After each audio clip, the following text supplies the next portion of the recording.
changing lives.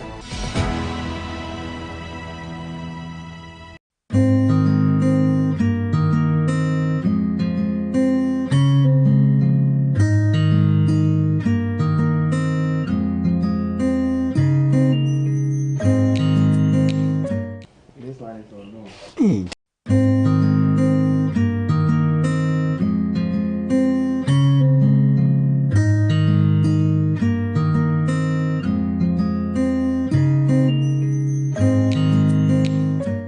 Hello, lovely viewers. Good evening and welcome back to another episode of the Consulting Room.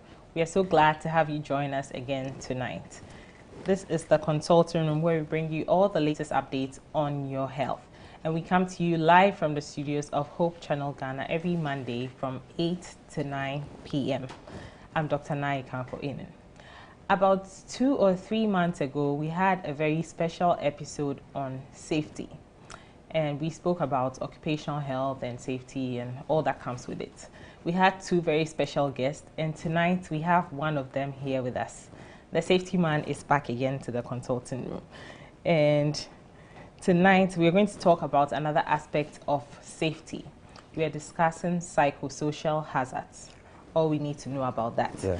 So with us in the studio, we have Mr. Damwa Emmanuel Nyako. He's a director of the Safety Campaign Ghana and also a member of the Ghana Institute of Safety and Environmental Professionals. Yes.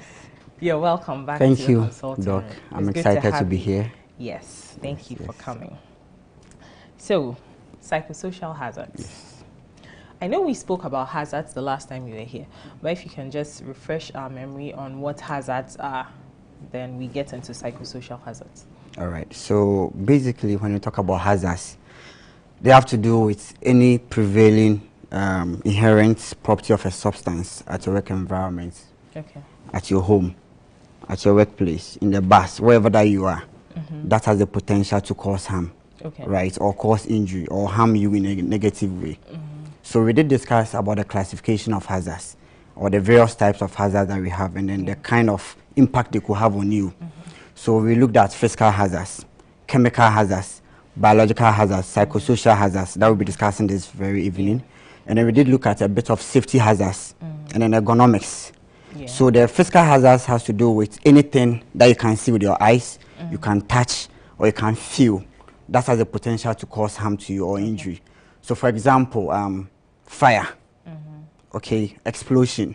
You can also feel these days when there's light out, we all feel the heat, right? So it's a form of physical hazards. People begin to sweat, people begin to feel uncomfortable and all that. And then for the chemical hazards, you can look at the various flammable chemicals that we have at home. Let's say paint, petrol, turpentine, diesel, kerosene, name them. And also pesticides, the washing powder, Omo, Power Zone, name them. The soaps that we use at home, they're all under chemicals. So to some extent, if they're posing risks, then you can say they are chemical hazards. Then you can do a bit of the biological hazards. So that has to do with pathogens, viruses, and all that affect us. So the various communicable diseases. When COVID came, it was more or less like a biological hazard that had its own traits and all that. And then we did look at a bit of safety hazards. So what is safety? So we basically want to say that the fact that you are feeling safe, right? The fact that there is a billboard around or along the street or the stretch of the road, and that very billboard will not collapse and fall on you or fall on a vehicle to kill the occupant in that very vehicle. Then we can say for that moment we are safe. You have a ceiling fan in your home. The ceiling fan rotates. You get to feel that vibe, that temperature, that cool air. But the ceiling fan doesn't drop to hurt you. You are safe at that moment. You have a gas at home.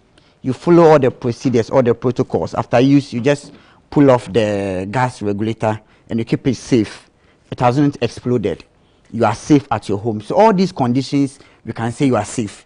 In your office, do you have some trailing cables?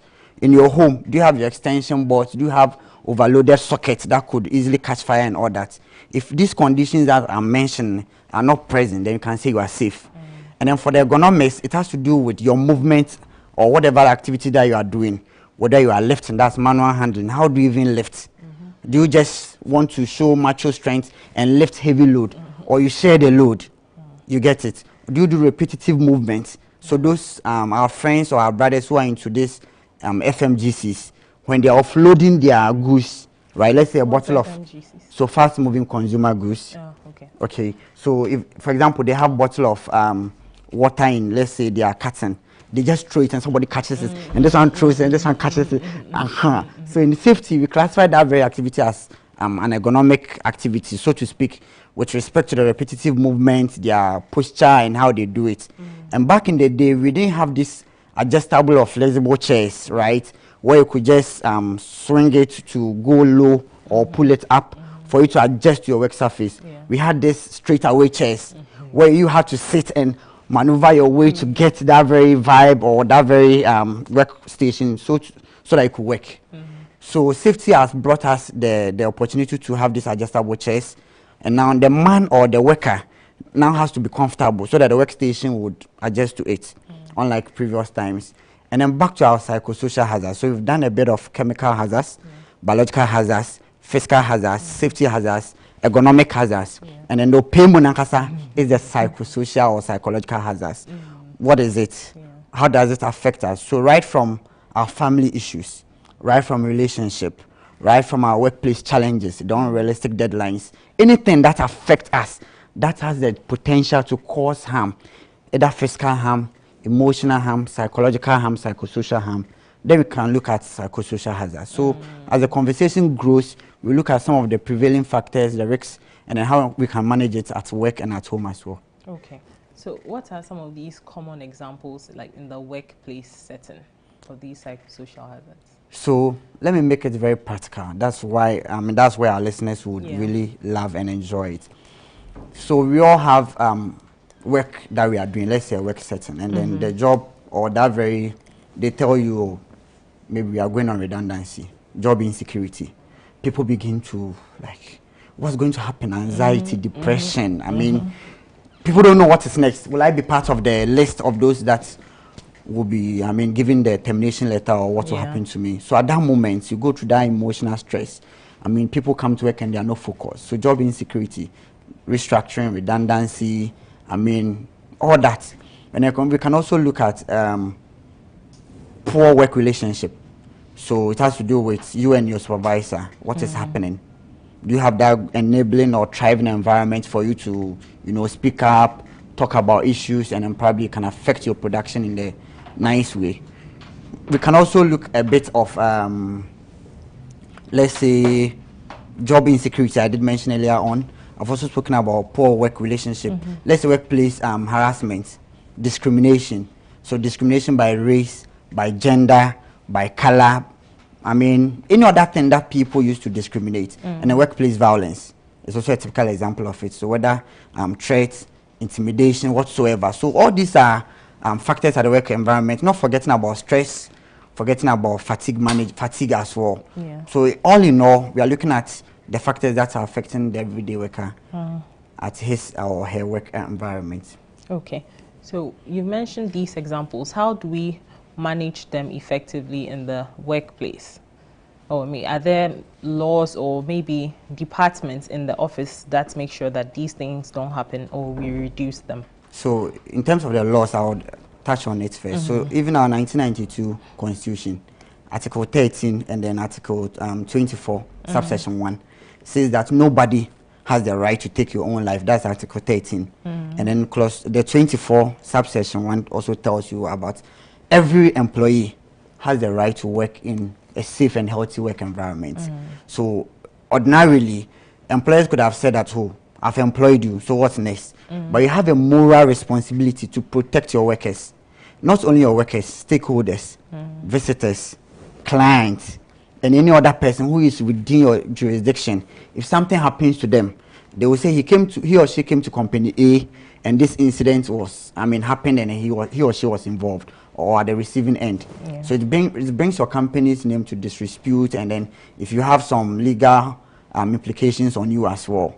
And so by so doing, employers are supposed to conduct risk assessment and probably try to see where there are red flags for psychosocial hazards. So we have unrealistic deadlines, production targets for people to, catch up, so to speak. And people are giving sales targets which are, not realistic. And because they also want job or production bonus or whatever, they accept it. So there's no room for speak up. There's no room for people to say, hey, these targets are too much. I mean, looking at our deliverables, we can't do them. Looking at the resources, the logistics, the manpower, we can't get or achieve this target. But hey, they will not do. Because the supervisor will just shut him down because the workplace is a toxic one. So you do your risk assessment, you identify some of these red flags, you train, okay, you create the awareness that it can happen to everyone. People can have family issues, people can have workplace issues, but then when they come to us, we should give that listening ear as line managers, as supervisors. Let's also listen to them. And as subordinates, we're also supposed to speak up. So once you identify them, you create the awareness, and you also ensure that there's this destigmatization of people who are going through psychosocial hazards or the ripple effect of them. People go through, let's say, depression, I mean, stress, fatigue at the work environment. They're like, for you don't like coming to work, and when you come to work, I mean, you don't really perform and all that. But mind you, they are the side effects of psychosocial hazards. So these days, we don't only have absenteeism, we have presenteeism. So absenteeism is where people come to work and then it's more like they don't, no, so absenteeism, they don't come to work at all. It's an unscheduled absence. Probably the person is sick, probably the person is not feeling well, is injured or on medical excuse duty. But presenteeism, because these days we all clock in. So when you come to work, you clock in with your ID. At 5 o'clock, you also have to clock out with your same ID. Okay, so when I don't come to work, the HR manager will mark me absent and they will deduct from my salary. Especially if I'm not on a permanent contract and you're on a, let's say, fixed term and this casual contract and all that. By day, let me make it simple. So by day, so people will come to work all right. By 8, they're in the office. They will turn on their laptops. they will try to work on some emails and, you know, they will try to do something. By 11:30, they will visit 1 or 2 offices, go and talk before they realize lunchtime, 12:31. So they'll go for lunch. After eating, they will sit down and talk. 2 o'clock, they're in the office. 3, 4, 5, they go, 5, then they leave. They came to work all right, but they didn't do anything. And we have one that has to do with leaveism. So absenteeism, presenteeism, and leaveism or leaveism. So people don't go for leave. Okay. So they rather opt for paid leave. So they will pay the 13th month's bonus and they will pay for the annual leave as well. And they will pocket all this cash. But look, you are sitting on a time bomb for the ripple effect or the effects of psychosocial hazards. You are supposed to take all these breaks, and then management is supposed to ensure that as part of their efforts, the law is pushing them to create that safe environment. But the onus is on them to also instill and enforce these policies and principles to work at the workplace. But Doc, the most critical part is the destigmatization. You know, our system or our society, people with mental health issues, people with, you know, different conditions, whether medical or emotional or psychosocial, our society doesn't allow them to sit with us, so to speak. So I think it's something that listeners and viewers should take note of, that irrespective of the situation, we should rather get the person close to us. You know, by working with people, you begin to know their strengths and how long and, I mean, what they can do. So if you realize that any of your team members for a period of time is not performing, low productivity, then it can tell you, no, there's something wrong. So what are you supposed to do? Possibly if you have a procedure for managing psychosocial hazards, you activate that very procedure. So what is the procedure saying? Get close to the person, engage. If you have the contact of a relative or the wife, or these days during employment, you are supposed to provide emergency contact number. So you can find out, is anybody dead within the family? Then you can find out some of these risk factors or these prevailing ones that are affecting him at the workplace. But people don't do that, and they just jump into conclusion. So in the long term, people feel they are not accepted, or my supervisor doesn't like me. So they just walk gently through the exit door, and there is high turnover for your organization. People see that this company, when people go to work there, within 3 months they resign. So I'll not go there. And then in the long term, you will not get the quality manpower that we are looking for, simply because you did not manage psychosocial hazard effectively. Yeah, but so you mentioned the supervisor calling maybe a relative. Isn't that infringing on their rights? Can the supervisor just go behind the person's back and call a relative? So it has to do with your policy. So what is your policy? So in some workplaces, when you are sick and we send you to the hospital on emergency purposes, we have every right to call your relative to come and assist you. You get it? In the workplace, when there's an incident, quickly, and we have to communicate to your family that your let's say your family member, your wife, your husband, your child came to work, but unfortunately he is not with us at the moment. He's been sent to a nearby hospital. The family member will go. So your policy describes how the management wants to achieve that very whatever is in the policy. So if the policy states that you can consult a family member or a close relative, the HR people do. They normally do. After engaging, some people are, so to speak, stubborn, in quotes. They will not tell you there's a problem at home. Maybe it's school fees. Maybe it's a family financial issue or whatever.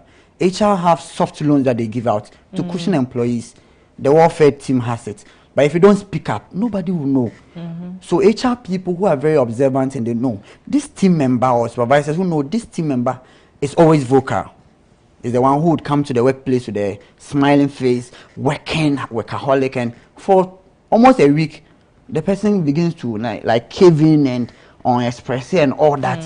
So there's something happening.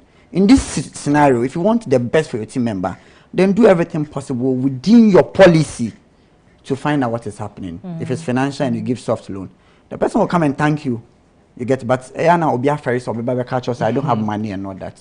So these are ways that, for data privacy and confidentiality purposes, I understand, but your policy also goes beyond that. So other than that, then we wouldn't have to disclose some of these details on a contract and not. Yeah, so you just gave one example. That was my next question. What are some of the signs that you pick up in an employee who is, say, undergoing workplace stress or fatigue? Good. So let's even understand fatigue and stress before we even look at what is happening that you are going through them. So how I handle the demands, how my body, my mind react to, let's say, certain pressure or demand. Pressure. They cannot stand it. But some will say, oh, give me all the pressure. I will soak it and I will take a deep breath and do, then I'll try to help you out, right? So we have different people and how they react to stress. So how I do mine, how my body, how my mind, my psyche and all that probably is different from yours. And then what is the fatigue? So we are looking at excessive tiredness. You are so exhausted. You can't do anything. You are just tired that when you get to your room, you even wish you not take a shower. You just go and lie on the bed and then you just sleep. So if you when you start thinking about some of these things, my brother, you are excessively tired and that is fatigue for you. So the person comes to the workplace and then just opens the laptop, puts the head on the table, starts to sleep. Can see that no, this person fatigue but I don't know, maybe we will delve into how we will manage the fatigues and all that. People have a robust or a rigid roster. 247 they are on duty. So Monday to Friday, the person is an Adventist.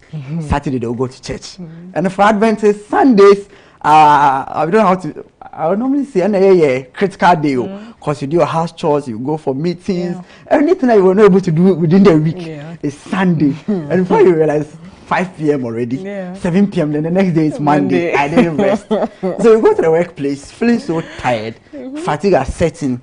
Already there is doom so at home. There's no politics. Already there is no money in your pocket. School fees, utility bills, relationship. There are problems in the marriages. Your children are not performing in school. A lot of factors. And so already you are stressed out. You go to your work environment, and your supervisor is also pushing you beyond your limit. I'll break down, and that will be a common factor for you to identify that I'm going through fatigue and then hazards as well, as far as your psychosocial hazards are concerned. But what can the individuals themselves do about it when they find themselves in this kind of state? What can they do to improve their condition? Okay, so as individual, in your workplace, you have a supervisor.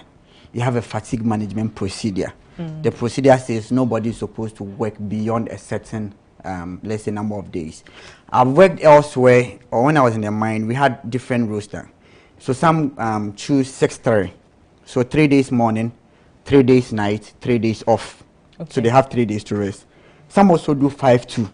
So Monday to Friday, and then they rest Saturday, Sunday, and they'll come and continue on Monday. Some also had 12-4. So they are on duty on 12 days, and then they take 4 days and 1 day off. So 12-5. And we have the 18-8. So you work for a certain number of days, and you take your off. and then you connect with your family, you relax the body, you visit some places, and you freshen up, and you come back to the workplace safe.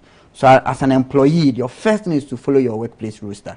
And I'm not sure anybody works 24/7 throughout the whole month. You will not take rest. I mean, you will collapse at the workplace. So follow your roster as an employee and create boundaries, especially those of us in the healthcare, those of us in the catering and hospitality, those of us front desk, receptionist role. We engage and interact with a lot of people with different energy, people with different attitude, mindset, orientation. Some will be nice to you, some will just shout at you, some will look down upon you. If all these are coming at you and you don't have that barrier, I mean, so to speak, that shield, you would have to take in everything, and then it begins to affect you psychologically. You get where we are going. So people should create that barrier for them, not being rude or disrespectful, but it's not everything that you should let it move to you so much. And so we are encouraging you that, look, the challenges will come. People will look down upon you. You would have all these things from people with different cultures, I mean, upbringing, family, race, gender, whatever. But create that barrier for yourself. And let's also take time out. Most of us, we work 24/7. That's what we call the work-life balance. There is no rest. From work at 5 a.m., he leaves home, all his children are asleep. About 7 or 8 p.m., he gets to the house, all his children are asleep. So you don't even get time to connect with your family. The workplace is already toxic. So your family should be that place where it will be so welcoming, or that pleasant gesture for you, where you horn your vehicle, pump and they say, "Mommy is in, daddy is in," everybody gets excited and they run to you. That one can even distress you. But daddy's horn sound, pump and everybody runs away. Hey, what kind of father is this one? You get it. So your house or your home should be that, I mean, thriving one, or that one which will give you that comfort when you are not finding rest at home. And on the work-life balance, you are supposed to seek guidance with trusted people. The key word here is trusted people.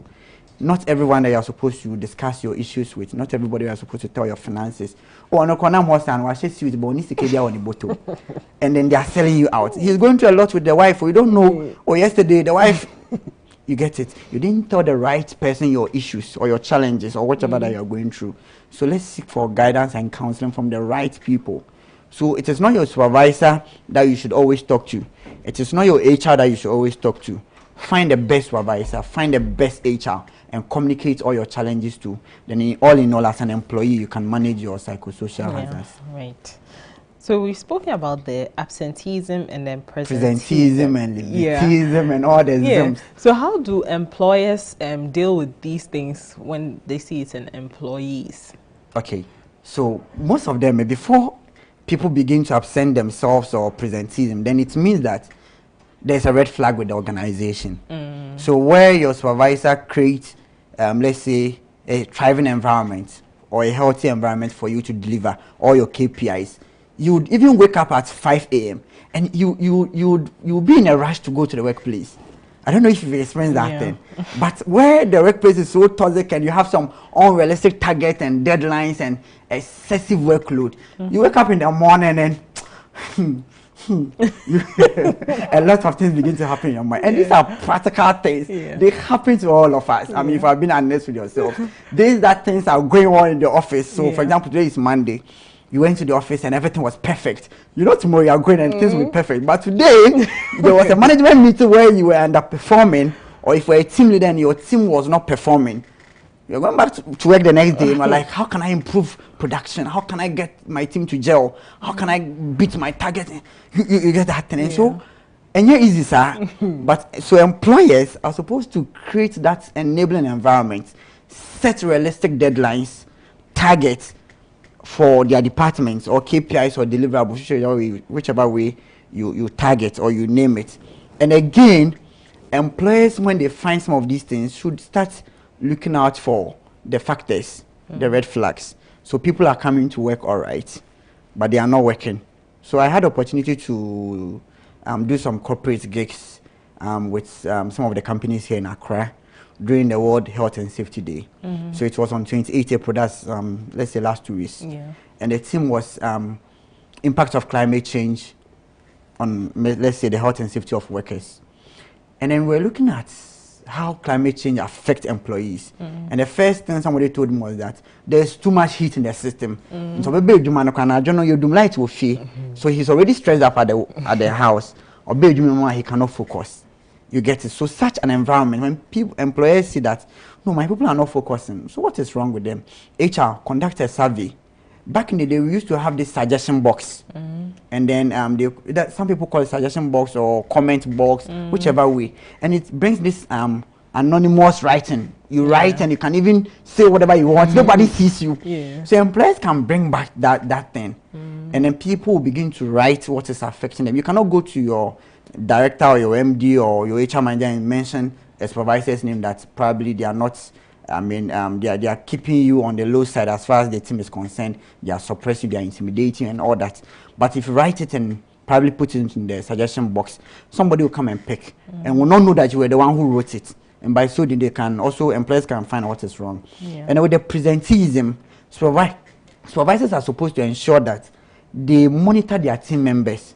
So don't just leave them, on their own to work. You're supposed to coach, guide, mentor, instruct, so that they can do all these things. So management have their role to play in some of these things, especially with the comments or the suggestion box. We can go back to the olden days, and even this is Google link. You have a way of feeding the data, but then it keeps you awake.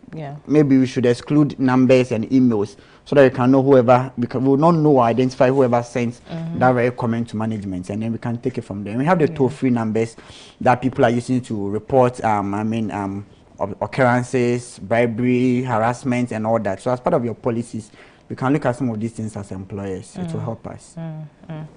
And what are some of the red flags you mentioned that the employees should look out for in workplaces or potential workplaces that could signify that there could be psychosocial hazards? Yes. So a common example is you go to a work environment, and then within your first 2 months, about 30 people resign. What's happening here? 30 people, and they are not from just one department, across all the departments, from HR, finance, commercial, procurement, health and safety, transport, reception. Name them. Resign is the first red flag. When there's no room for you to speak up and you say, hey, this thing is troubling me, I need to get the tools or resources or logistics to work with, it's a red flag for you. And then the critical one that employees have to look at is a place with a high turnover, like I mentioned. When people are leaving, everybody is walking through the exit door, and they are not giving any proper reasons for the resignation. They will tell you I have family issues. Everybody has family issues, and they will resign. If you speak up, they tag you. Eventually, the management will show you the exit door. It's a red flag for you. It is not a thriving environment. It's not a place where you can develop. It's not a place where you can achieve your potential as an employee. So these are the things that you're supposed to look out for. Right. Thank you. And we'll come back to this question, but we'll go for a quick commercial break, and when we get back, we'll continue with the conversation. You can send in your questions and comments to us. We'd love to hear from you. Please stay tuned.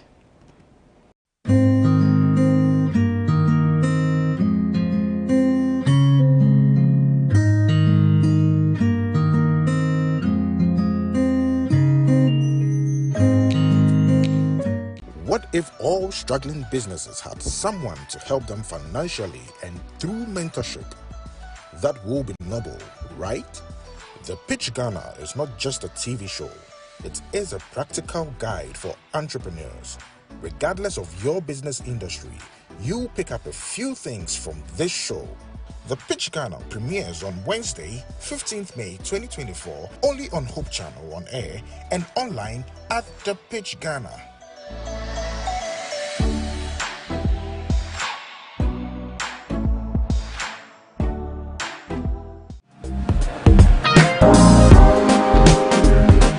As a small business owner, Mitaisha Business Forum, our Hope Channel, it really helps me with my business. Don't let your priorities be because obi eye bibinti. Also share some wide. Why wankasa sawasa.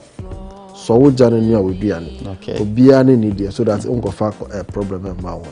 In the first place, business a risk. Okay. It's just all about risk. Now pursue your business so Now you need you should be a risk taker. Okay. I would recommend it to you to Mesresa Usu Beshebi.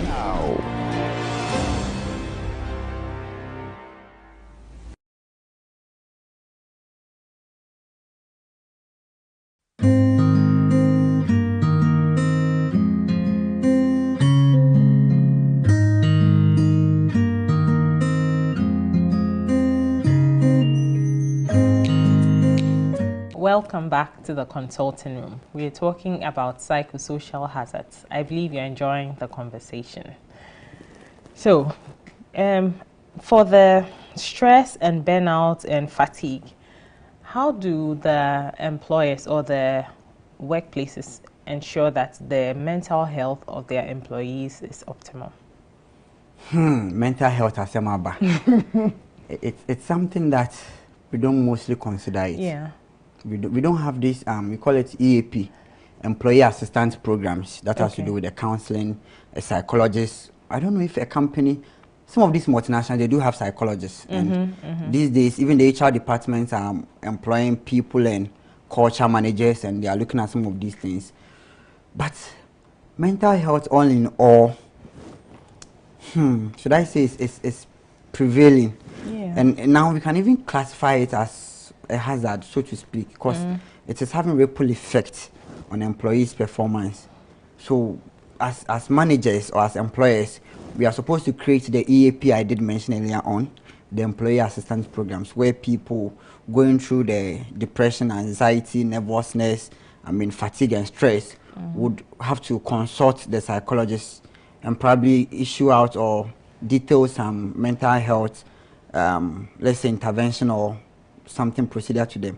Because mind you, all these things increase bills of the company, the medical bills. They have the fatigue and the stress, like you mentioned, leading to the absenteeism, the presenteeism. People would underperform, which would affect productivity. And once it's about mental health, the person cannot focus. The person can have, multiple reactions or anything that has to do with, challenges from home, from colleagues, from family, from relationship, and all that. So I'm very passionate when it comes to mental health issues, and let's see, employers have to do more, especially with employing a psychologist. Most companies don't have that one. I can say for a fact, most companies don't have. And normally the HR people are the ones who do some of these things, and I think we also need to have more of the clinical psychologists around, not only in the hospitals, but companies can start looking at some of these things. Back in the day, we didn't even have safety officers on site. So people go to construction areas and then they are just exposed to the hazards there.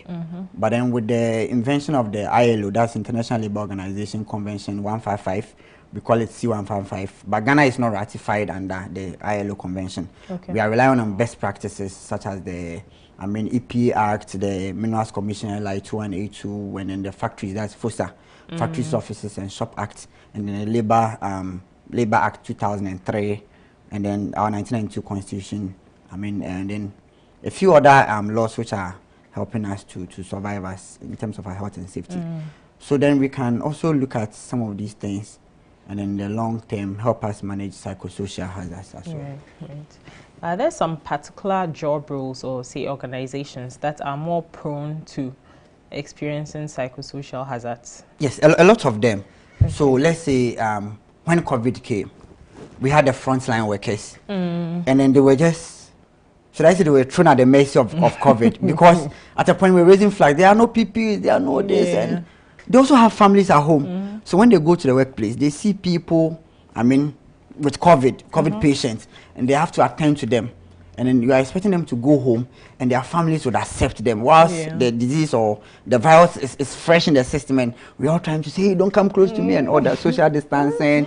And then some of them were, what again, we had social distancing, we had the vaccine, and then some of the common terms that came with COVID, hand washing, vaccine, them, a lot of them, and people are at the mercy of this. So frontline workers, people in the hospitality industry.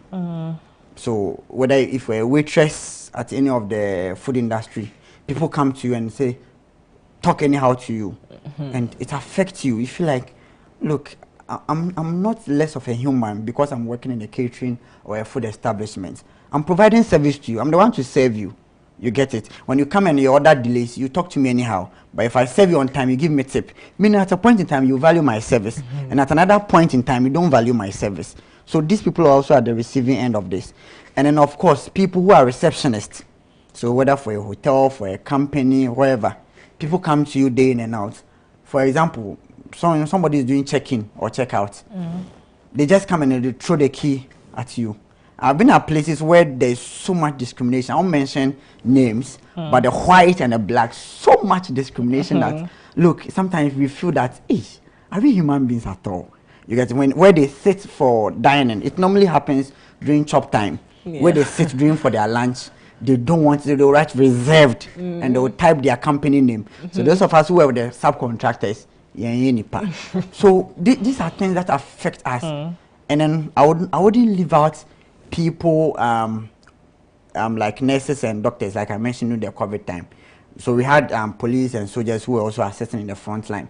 But with doctors and nurses, it's not easy for you because you meet patients, not only with the patient, their family members. Some of them, their family members are even sick more than the patient themselves. The way they will hassle you and they will be on you 24/7. And sometimes if something happens to them and you know how they handle you, all these things are red flags for psychosocial hazards. And they are so prevalent or common with these professions or jobs that we do.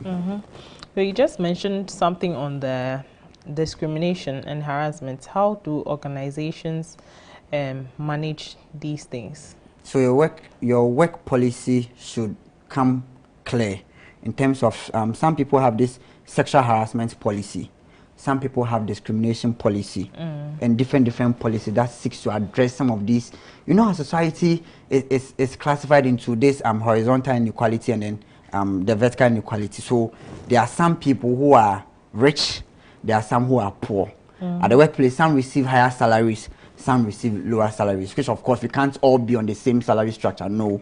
But due to some of these things, it begins to create that sort of harassment. If you're a female, you are receiving low salary and somebody gets to know that, oh, pay crowd do 10,000. You're like, hey, and then 10,000 the bad day. And then they begin to tow you in a particular line. But the harassment has to do with making advances towards normally the subordinate. And so the caution goes to the team leaders or the supervisors. Our subordinates are probably wives of certain people. They are children of, let's say, their families and all that. We are not supposed to harass them. We are supposed to make sure that they come to work, they contribute their quota to productivity or production. They go back to their homes and families very safe, and they can come back. At no point should we sexually harass anybody. And doctor, sometimes the men too, we get sexually harassed. We don't talk about that one. Sometimes we too, there are certain things we see and things. So please, all in all, let's look at it. But the ultimate is for every organization to have a policy. And your policy should frown on some of these things, especially when there are sexual advancements. It's a no-no thing. We condemn it. Everybody has the right to work under a safe and healthy environment. And this is coming from our 1992 Constitution and not any other policy that we are talking about. So that is for basically the policies, and it should be enforced. That's one key thing. You can have the policy, all right, but if nobody is enforcing it, people report that, oh, my line manager tried to make advances towards me. He's calling me at other ways. He's giving me gifts that ordinarily he wouldn't give an order, taking me out for lunch. I'm not saying lunch is bad, but lunch, successive ones, and then making advances, calling you around 10 p.m. and all that. I mean, it's clear, and we frown on some of these things. If you have any business about the work, hold on. The next day, some will say, oh, it's critical. Yes, leave a text message. When you communicate, end it there. Don't ask, have you eaten and all that. We are not looking for those things. All right, so that's it. Yeah, so there's politics everywhere. So workplace politics. I love that. I love workplace politics. What goes into that? You see these days, people have this clique. Oh, I am a clique, or I'm a faction, or I'm a clan, or I'm a group. If I'm not part, then you not survive at the work environment. So there's this critical example or common example. Somebody is supposed to represent the company outside Ghana, and then per the job portfolio and the position and appointment, you are the right person to go with your manager. So, but they will tell you are not part of them. So this is what we call elimination by rough tactics. They basically frame, and that is purely workplace politics, and it affects production. So an employee comes today during the onboarding process. They tell, oh, this manager, he's no good. Oh, this manager, oh, he doesn't treat his workers well. Oh, this manager, he's very kind though, so get close to him. He'll be tipping you. So such an employee, he has that preformed or predestined mindset about who is good and who is bad and all that. It is a no-no thing. And these days we are creating this remote work or work from home. So they give people those privileges to work from home, whilst others have to come to the office 24/7, simply because you are not part of them. The HR manager can give suspension or suspend 2 weeks suspension without pay, and someone will go on 2 weeks suspension and be taking all the allowances and pay. It is so bad. But some also argue that workplace politics should push you to be better. So if your people are not, or if people who are your colleagues are getting all the gigs and then the favor and the favoritism from your management, why don't you also find ways and get favoritism from them? But if you're a Christian or if you're somebody who is level-headed, you will see that no, all these things would push you to do things that ordinarily you didn't have done it, and you have to step on toes. You have to, battle people, and then any small provocation, then it escalates. Boom, you are not able to manage the everyday life that you are supposed to do, and you get it. Yeah. So how does this affect the employees' well-being and their productivity even? So with this, productivity is low, very, very low, because when they come to the workplace, there is no teamwork.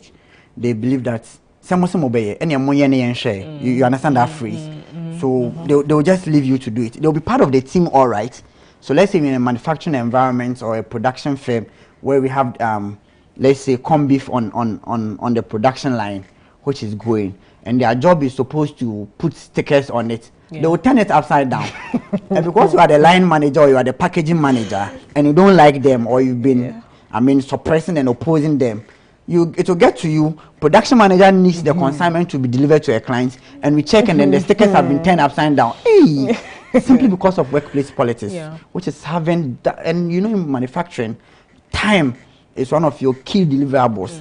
And so the time that you have to repackage again could have been used to produce, let's say, a different batch or a number of batches of whatever product that you are doing. You get it. And also another one that has to do with the same effect has to do probably with the individual yourself. You go to the workplace and then you look down upon yourself. So you don't even want to speak up. If things are bothering you, don't want to raise the flag.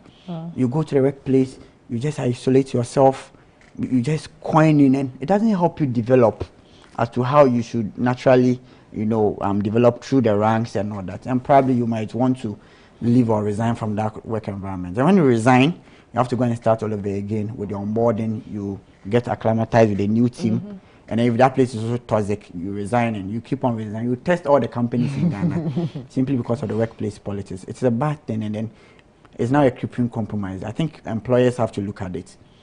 We should all be on the same level. I mean, not salary-wise, but the workplace.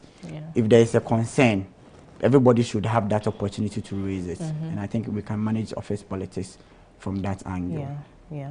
So we know there are policies that govern how to manage these psychosocial hazards, but are there legal obligations, like, for the employers? Yes. To make sure that they are managing it the right way? There's a legal obligation for you. So even in health and safety, because I'm a bit biased with health and safety, we manage safety for 3 reasons: legal, moral, and financial. So the moral has to do with the fact that anybody who comes to your work premises, so like I mentioned earlier, your employees, stakeholders, subcontractors, visitors, clients, guests, and even community people who are bypassing when they come to your facility or your premises, or if you're doing road construction and they are just passing, the onus is on you, or there's a legal implication for you to protect everyone. And then the financial has to do with the fact that when you implement some of these measures, there will be no incident. for you to go and pay fines to regulatory organizations, for you to pay lump sum to people as compensations and all that. You get it? And the legal reasons is to prevent you from having issues with the court and all that. So back to this one, our 1992 constitution clearly stated, the Ghana labor law part XV, that is 15, also clearly states that employers have a role in providing a safe and healthy work environment. And by safe and healthy work environment, we are looking at psychosocial hazards that are prevalent in the workplace and how we can control them. So that's why people have issues with their employers and they take them to the labor organization or labor unions for them to address their grievances for them. So there are legal implications for frowning on some of these principles and all that. Okay. And how do the organizations measure the effectiveness of the management of the psychosocial hazards? Yes, so you are supposed to carry out frequent surveys. Okay. So during management meetings, you wouldn't necessarily have to send sheets around or evaluation forms around. Through engagement, if people are happy, you would know. If people are not happy, you would know. So for example, you call for a meeting that SNET is here to tell us about our pension. Sometimes people be like, oh, you cry, you man cry, be giant enough now the pension. It tells you that. So you don't have to necessarily measure it with any, by the gestures of your employees. But if you tell them, oh, we are looking at bringing on board our tier 3 fund manager to come and tell you about how we are managing your tier 3. Oh, tier 3, when I resign right now, that's my money. They will all come. It tells you that they love you, they love the work they are doing, and that a very environment is good. So you can use some of these things to even measure it, and you can form committees. Okay. Right. So let's say the committees will be solely assigned to engaging employees, finding out what is happening, what are your grievances and all that. So these are ways that you can evaluate or measure psychosocial hazards and their impact as well. Okay. So time goes so fast when the conversation is interesting. Yeah. Right. Yeah. So I think this might be a final question. What advice would you give to someone watching who might be experiencing psychosocial hazards at their workplace? To my viewers, and these are people connect and they listen without watching necessarily on Facebook and all that. So to my listeners, if you are working in a particular environment or workplace, and the first red flags happen to do with people resigning simultaneously, I mean within 2 months, about half the exit, it's a red flag. You speak up and the supervisor frowns on you or try to suppress you not to speak up, especially when you've identified something that wouldn't or that would go, let's say, bad as far as the organization is concerned. It will bring disrepute to the integrity or, let's say, the whole organization and all that. It's a red flag. When you are being harassed, it's a red flag for you. So I'm trying to tell you the red flags, then you can advise yourself. When people are making advances towards you, not unhealthy advances towards you. If you have so much workload, advise yourself. Your targets are so unrealistic. You get to work environment, all they think about is production. Even when you are resting with your family, they are calling you, tell you how many sales did you do today, how many clients did you get today. It should tell you something. And then if you are in an environment where you are socially isolated, office politics is all over. People have cliques, factions, groups, clans and all that. And you don't know whether you should go to group A or group B or group C. Meanwhile, we are not doing any group assignments for them to divide us into groups. It's a red flag for you. And so all in all, please advise yourself and prioritize your well-being and your own health more than any other thing. If you are no more today at the work environment, the HR would advertise your role and somebody will come within the next 2 days and the person will even take higher salary than you were taking. They'll give the person car, fuel allowance, housing allowance, more than you were enjoying. So please, let's love ourselves. Let's have that work-life balance. Let's have time for our families. Let's take some breaks. Let's chill, natural. You can go to the sea, the seashore and shape waves, get some small jollof, sit with the family, travel. If they are playing games or football, go and watch some. If you're a fan of Manchester United, of course, my team, even though our team is underperforming, but they watch small, so that it will help you and all that. We shouldn't do things that would, compromise on our own, well-being and health and safety and others. Let's enjoy our lives because God created us to have a good life on earth here. Thank you so much. So that was the safety one. I hope you enjoyed the show, and we hope to have him here again soon. And let's remember to prioritize our health, because our health is all we have. Thank you so much for joining us tonight in the consulting room. We hope to have you again soon. Have a good night.